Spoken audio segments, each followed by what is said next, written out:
Bom, em relação ao acompanhamento do Renato, eu vou apresentar os principais resultados das ações que foram planejadas, com foco no acolhimento e também na participação dele no processo de aprendizagem. Então, de forma geral, é possível perceber avanços muito importantes, principalmente no que diz respeito à integração dele com a turma. A estratégia de colocá-lo em dupla com um colega, mais acolhedor, contribuiu muito para que ele se sentisse mais confortável nas atividades, o que fez com que ele se sentisse parte do processo da sala de aula de aprendizagem. Outro ponto relevante foi a realização de conversas individuais. Esses momentos foram muito importantes e permitiram a gente compreender melhor como o Renato estava se sentindo e como isso ajudou muito a ajustar as práticas pedagógicas às suas necessidades, fortalecendo muito o vínculo entre o professor e o aluno, no caso eu e o Renato. As atividades em grupo também apresentaram resultados muito positivos, especialmente quando houve explicitação clara de como elas funcionavam. Ao demonstrar o passo a passo, explicar certinho, organizar funções, o Renato conseguiu se inserir melhor nessas propostas, onde ele pôde assumir papéis mais definidos e participou de forma mais ativa. E, além disso, o uso de situações cotidianas nas atividades favoreceu muito o engajamento dele também. Quando o conteúdo foi relacionado à realidade dos estudantes, o Renato demonstrou maior interesse e compreensão, o que indica a importância de práticas contextualizadas. Por outro lado, ainda existem desafios. Em alguns momentos, o Renato demonstrou insegurança para participar de forma autônoma, especialmente quando não há mediação direta. Eu não converso com ele diretamente. Isso mostra que ele ainda está em processo de adaptação e construção de confiança.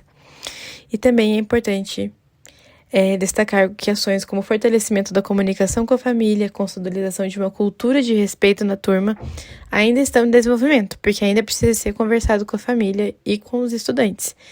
E tudo isso é muito fundamental para todo esse processo continuar.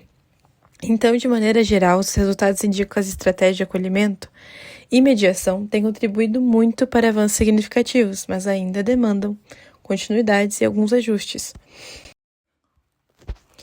Em relação às avaliações, foi possível perceber aspectos muito importantes sobre esse processo de aprendizagem dele, especialmente quando a gente considerou uma perspectiva mais dialógica, a gente conseguiu conversar mais e trabalhar através de processos. Na avaliação formativa, foi utilizado o acompanhamento contínuo, baseado na participação do Renato nas atividades, nos diálogos estabelecidos em sala e em seu envolvimento nas propostas. O objetivo foi compreender seu processo de adaptação e aprendizagem para além de resultados pontuais e escritos, registros. Nessa avaliação, o Renato apresentou avanços no que diz respeito ao envolvimento e à interação com os colegas, especialmente em atividades em dupla e em grupo.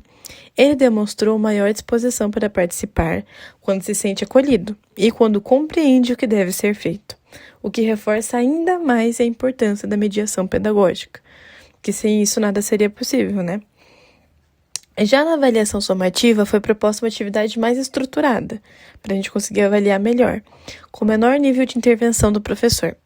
Nessa situação, o Renato apresentou mais dificuldades, principalmente na realização autônoma das tarefas. Isso evidencia que ele ainda depende de apoio e de estratégias mediadoras para avançar nesse processo. E os resultados indicam que é necessário repensar essas formas de avaliação, de forma que seja garantido que elas considerem o percurso do aluno, seu esforço, sua evolução, e não apenas o desenvolvimento e desempenho em atividades pontuais. Então, para o próximo trimestre, será muito importante manter essas práticas como acompanhamento individual, uso de atividades contextualizadas e o trabalho colaborativo. Mas, por outro lado, será necessário redimensionar as propostas avaliativas, de forma que se amplie o uso de avaliações mais dialógicas e processuais.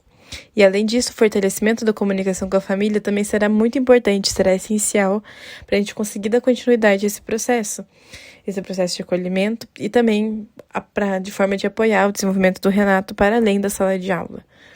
E dessa forma, a avaliação passa a ser compreendida como instrumento de acompanhamento e orientação das práticas pedagógicas, contribuindo para um ensino mais inclusivo e significativo.